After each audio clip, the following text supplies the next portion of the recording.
ओम श्री गणेशाय नमः। संक्षिप्त श्री भविष्य पुराण उत्तर पर्व श्री पंचमी व्रत कथा।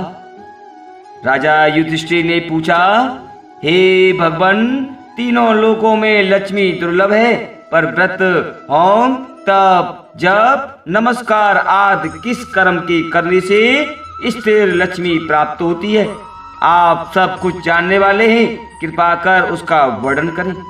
भगवान श्री कृष्ण बोले, हे महाराज युधिष्ठिर, सुना जाता है कि प्राचीन काल में भृगु मुनि की ख्याति नाम की स्त्री से लक्ष्मी का आविर्भाव हुआ।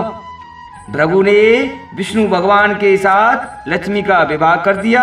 लक्ष्मी भी संसार के पति भगवान विष्णु को वर के रूप में प्राप्त कर अपने को कृतार्थ मानकर अपने कृपा कटाक्ष से संपूर्ण जगत को आनंदित करने लगी। उन्हीं से प्रजाओं में क्षेम और सुभिक्ष होने लगा। सभी उपद्रव्य शांत हो गई।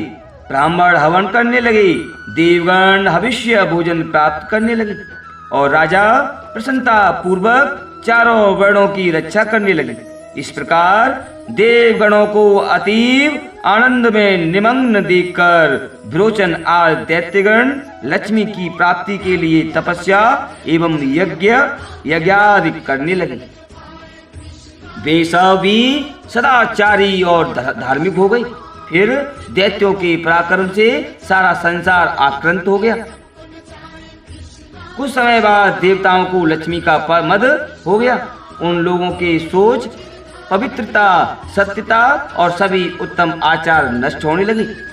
देवताओं को सत्य, आदशील तथा पवित्रता से रहित देखकर लक्ष्मी दैत्यों के पास चली गई और देवगण श्री विहीन हो गई।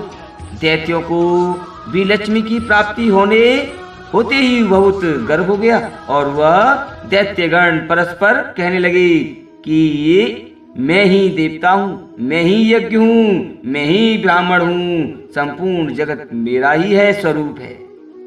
ब्रह्मा, विष्णु, इंद्र, चंद्र आदि सब मैं ही हूँ। इस प्रकार अतिशय अहंकार युक्त हो वे अनेक प्रकार का अनर्थ करने लगे। अहंकार मती दैत्यों की भी यह दशा देखकर व्याकुल हो वह भृगु कन्या भगवती लक्ष्मी क्षीर सागर में प्रविष्ट हो गई। क्षीर सागर में लक्ष्मी के प्रवेश करने से तीनों लोग श्री विहीन होकर अत्यंत निस्तेज से हो गए। देवराज इंद्र ने अपने गुरु बृहस्पति से पूछा, हे महाराज, कोई ऐसा व्रत बताएं जिसका अनुष्ठान करने से पुनः स्थिर लक्ष्मी की प्राप्ति हो जाए। देव गुरु बृहस्पति बोले, हे देवराज इंद्र, मैं इस संबंध में आपको अत्यंत गोपनीय श्री पंचमी व्रत का विधान बतलाता हूँ। इसके करने से आपका अविष्ट सिद्ध होगा। ऐसा कहकर देव गुरु बृहस्पति ने देवराज इंद्र को श्री पंचमी व्रत की सांगोपांग विधि बतला दी। तदनुसार इंद्र ने उसका विधिवत आचरण किया। इंद्र को व्रत करते देखकर विष्णु आदि सभी देवता, दैत्य, दानव, गंधर्व, यक्ष, राक्षस, सिद्ध, विद्याधर, नाग, ब्राह्मण, ऋषिगण तथा राजागण भी यह व्रत करने लगे। कुछ समय काल के अनंतर व्रत समाप्त कर उत्तम बल और तेज पाकर सबने विचार किया कि समुद्र को मथकर लक्ष्मी और अमृत को ग्रहण करना चाहिए। यह विचार कर देवता और असुर मंदर पर्वत को मथानी और वासुकी नाग को रस्सी बनाकर समुद्र मंथन करने लगे। फलस्वरूप सर्वप्रथम शीतल किरणों वाले अति उज्ज्वल चंद्रमा प्रविष्ट हुए। फिर देवी लक्ष्मी का प्रादुर्भाव हुआ। लक्ष्मी के कृपा कटाक्ष को पाकर सभी देवता और दैत्य परम आनंदित हो गए। भगवती लक्ष्मी ने भगवान विष्णु के वक्ष स्थल का आश्रय ग्रहण किया। भगवान विष्णु ने इस व्रत को किया था। फलस्वरूप लक्ष्मी ने इनका वर्णन किया।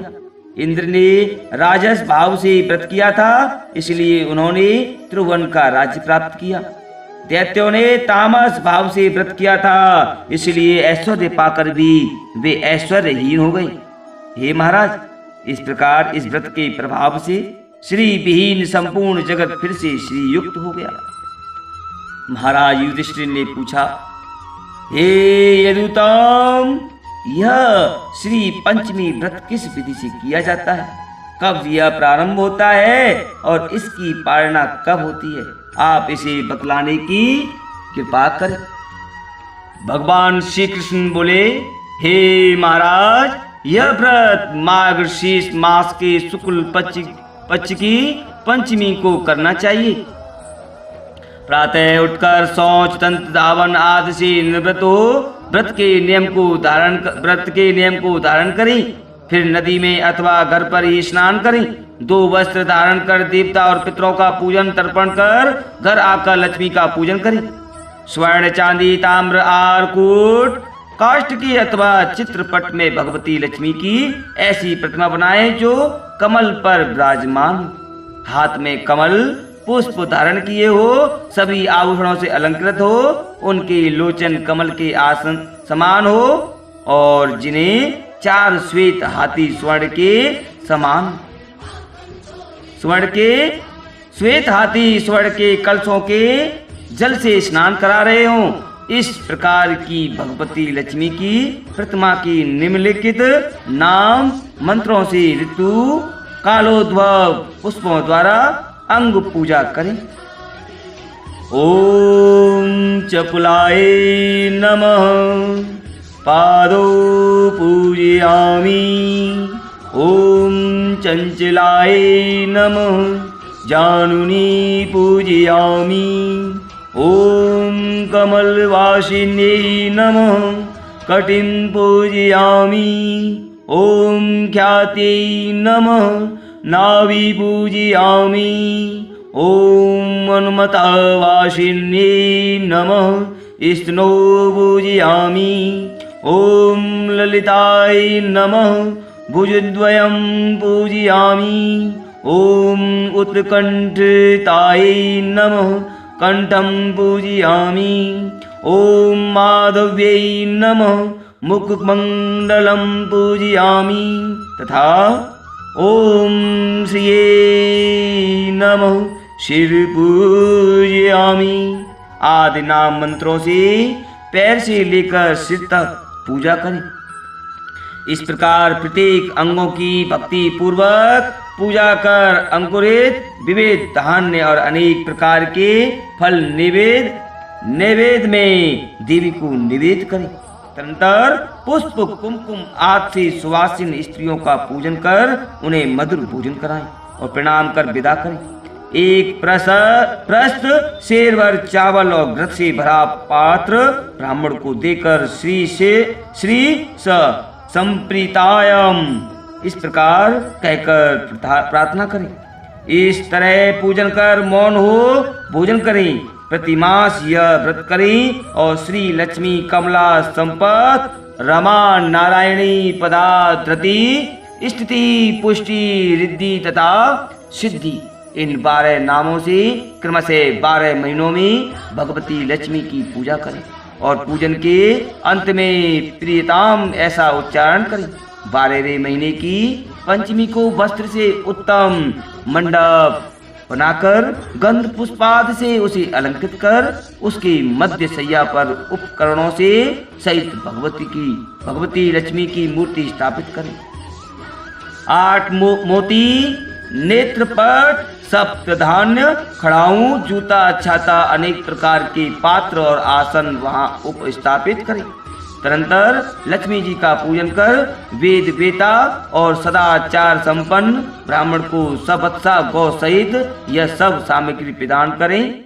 यथाशक्ति ब्राह्मण को भोजन कराकर उन्हें दक्षिणा दें। अंत में भगवती लक्ष्मी से रिद्धि की कामना से इस प्रकार प्रार्थना करें।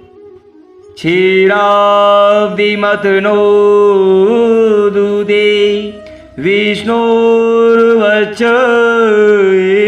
स्थलाले सर्वकामप्रदे देवी हृदिं यच्छ नमस्तुते।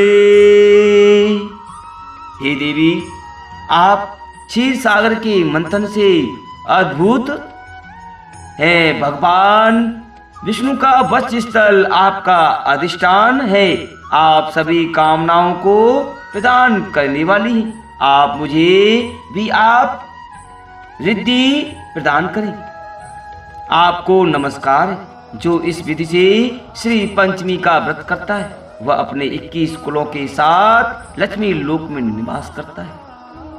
जो भाग्यवती स्त्री इस व्रत को करती है वह सौभाग्य रूप संतान और धन से संपन्न हो जाती है तथा पति को अत्यंत प्रिय होती है। ओम नमो भगवते वासुदेव।